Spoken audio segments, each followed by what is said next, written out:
হজ 2025-এর জন্য ব্যাপক প্রস্তুতির অংশ হিসেবে মক্কায় একটি বড় আকারে নিরাপত্তা বাহিনীর কুচকাওয়াজ ও সামরিক মহড়ার আয়োজন করেছে সৌদি কর্তৃপক্ষ। এই প্রদর্শনীর মাধ্যমে বছরের বৃহত্তম ধর্মীয় সমাবেশে লাখ লাখ হাজিদের নিরাপত্তা নিশ্চিত করতে রাজ্যের প্রস্তুতির জানান দেওয়া হয়েছে।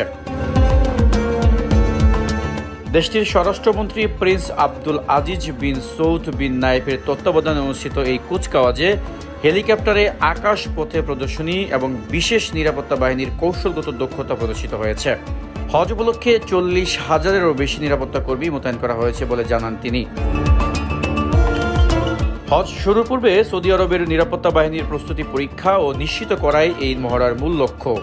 হজ নিরাপত্তা কুচকাওয়াজটি একটি প্রতীকী জাতীয় সংকল্প এবং মক্কা, মদিনা, মিনা, আরাফাত ও মুজদালিফার ধর্মপ্রাণ মুসল্লিদের বিশাল সমাগমে সৃষ্ট চ্যালেঞ্জ মোকাবেলায় ব্যবহারিক অনুশীলন।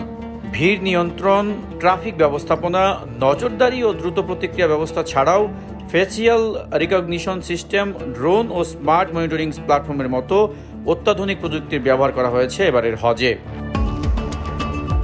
একে আজাদ, রেভলিউশন 24, ঢাকা।